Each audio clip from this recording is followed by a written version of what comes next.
ರಾಗಿ ನಮ್ಮ ಬಾಡಿಗೆ ತುಂಬಾನೇ ಬೆನಿಫಿಷಿಯಲ್. ಇದರಲ್ಲಿ ಕ್ಯಾಲ್ಸಿಯಂ ತುಂಬಾ ಹೆಚ್ಚಿರುತ್ತೆ. ಇದರಿಂದ ಬೋನ್ಸ್ ಸ್ಟ್ರಾಂಗ್ ಆಗಿರುತ್ತೆ. ಇದು ಫೈಬರ್ ರಿಚ್ ಆಗಿರೋದ್ರಿಂದ ಡೈಜೆಷನ್ಗೆ ತುಂಬಾ ಒಳ್ಳೆಯದು. ಮತ್ತೆ ಹೊಟ್ಟೆ ತುಂಬಿದ ಫೀಲಿಂಗ್ ಹೆಚ್ಚು ಟೈಮ್ ಇರುತ್ತೆ. ವೇಟ್ ಲಾಸ್ ಮಾಡುತ್ತಿರೋರಿಗೆ ಕೂಡ ತುಂಬಾ ಒಳ್ಳೆಯದು. ರಾಗಿನಲ್ಲಿ ಐರನ್, ಪ್ರೋಟೀನ್ ಮತ್ತು ಇಂಪಾರ್ಟೆಂಟ್ ಮಿನರಲ್ಸ್ ಕೂಡ ಇರುತ್ತೆ. ಇದು ಓವರ್ ಆಲ್ ಹೆಲ್ತ್ಗೆ ತುಂಬಾ ಒಳ್ಳೆಯದು. ಹಾಗಾದ್ರೆ ಇಷ್ಟು ಹೆಲ್ತಿ ಆಗಿರುವ ಸಾಫ್ಟ್ ಅಂಡ್ ಟೇಸ್ಟಿ ಆಗಿರುವ ರಾಗಿ ರೊಟ್ಟಿ ಹಿಂಗ್ ಮಾಡೋದು ಮನೇಲಿ ಅಂತ ನೋಡೋಣ. ಹಾಯ್ ಎಲ್ರಿಗೂ, welcome to chits and bits. ನಾನಿಲ್ಲಿ 2.5 ಕಪ್ ಆಗುವಷ್ಟು ನೀರನ್ನ ತಗೊಂಡಿದ್ದೀನಿ. ಹಾಗೆ ಅದಕ್ಕೆ 1.5 ಸ್ಪೂನ್ ಅಷ್ಟು ಉಪ್ಪನ್ನ ಹಾಕಿದ್ದೀನಿ. ನಾನಿಲ್ಲಿ ಹರಳುಪ್ಪನ್ನ ಬಳಸಿದ್ದೀನಿ.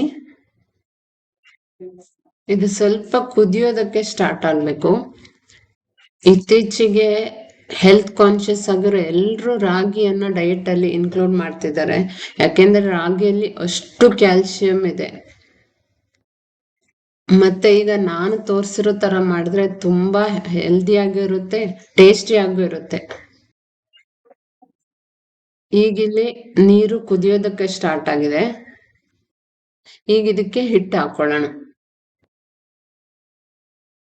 ನಾನಿಲ್ಲಿ 1 ಕಪ್ ಆಗುವಷ್ಟು ರಾಗಿ ಹಿಟ್ಟು ಹಾಕೊಂಡಿದ್ದೀನಿ. ಈಗ ಸಿಮ್ಮಲ್ಲಿ ಇಟ್ಕೊಂಡು ಚೆನ್ನಾಗಿ ಮಿಕ್ಸ್ ಮಾಡ್ಕೋಬೇಕು ಇದನ್ನ.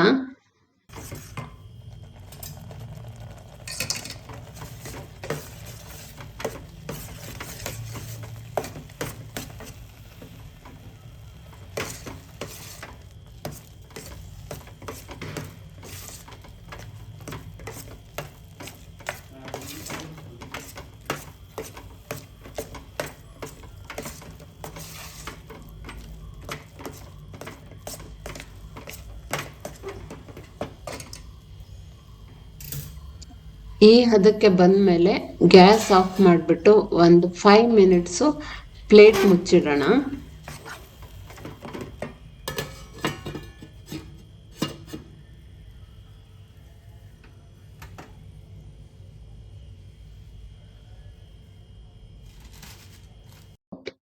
ಈಗ 5 ಮಿನಿಟ್ಸ್ ಆಗಿದೆ. ಹಿಟ್ಟನ್ನ ತೆಗೆದು ಒಂದು ಪ್ಲೇಟಿಗೆ ಹಾಕ್ಬಿಟ್ಟು ಅದಕ್ಕೆ ಸ್ವಲ್ಪ ಹಸಿಟ್ಟನ್ನ ಸೇರಿಸ್ಕೋಬೇಕು.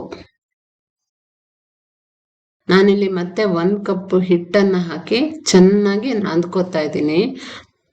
ಆಗ್ಲೇ 1 ಕಪ್ ಹಾಕಿದ್ದೀನಿ, ಮತ್ತೆ ಈಗ 1 ಕಪ್ ಹಾಕ್ತಾ ಇದ್ದೀನಿ.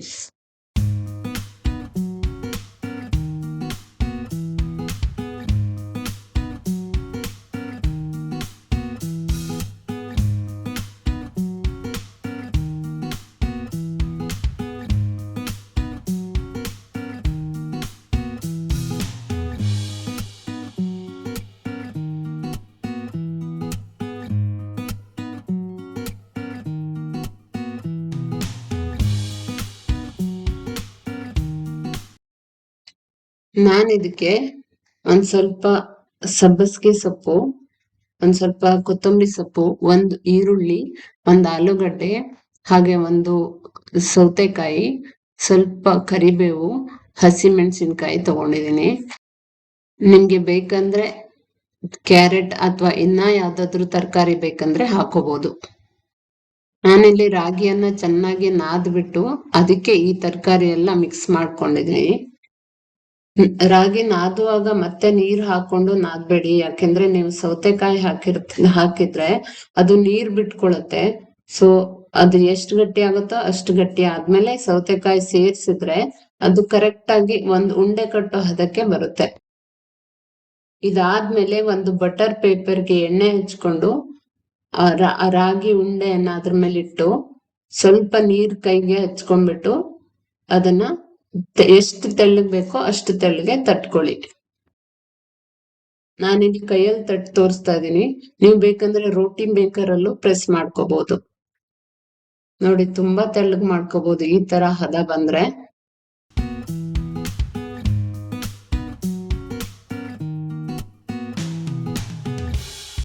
ಒಂದು ಕಾವಲಿ ಇಟ್ಟು ಅದು ಸ್ವಲ್ಪ ಬಿಸಿ ಆದ್ಮೇಲೆ ಎಣ್ಣೆ ಹಾಕೊಂಡ್ಬಿಟ್ಟು ಅದ್ರ ಮೇಲೆ ರೊಟ್ಟಿ ಹಾಕೋತಿದ್ದೀನಿ.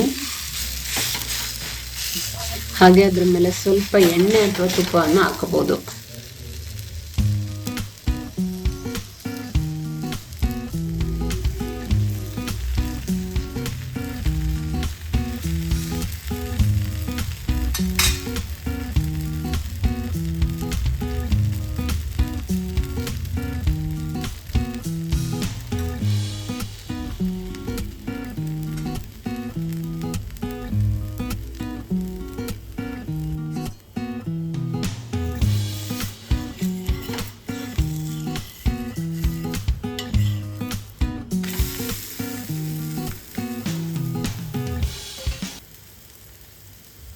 ಇದನ್ನ ಎರಡೂ ಕಡೆ ತಿರುವಿ ಚೆನ್ನಾಗಿ ಬೇಯಿಸ್ಕೊಂಡ್ರೆ ಸ್ಮೂತ್ ಆಗಿರೋ ಹೆಲ್ದಿ ಆಗಿರೋ ರಾಗಿ ರೊಟ್ಟಿ ರೆಡಿ ಆಗುತ್ತೆ.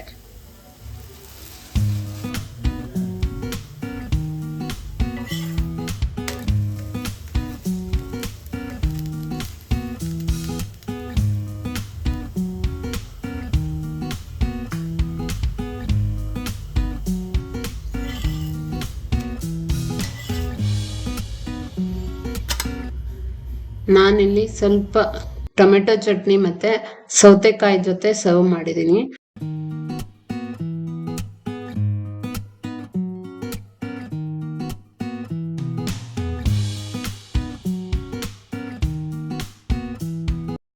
ನೋಡಿ ಇದು ಎಷ್ಟು ಸ್ಮೂತ್ ಆಗಿ ಬಂದಿದೆ, ಹಾಗೆ ತಿನ್ನೋದಕ್ಕೂ ಅಷ್ಟೇ ತುಂಬಾ ರುಚಿಯಾಗಿದೆ. ನೀವು ಮಾಡಿ ಮನೇಲಿ ಹೇಗ್ ಬಂದಿದೆ ಅಂತ ಕಮೆಂಟ್ ಮಾಡೋದನ್ನ ಮರಿಬೇಡಿ. Thank you for watching.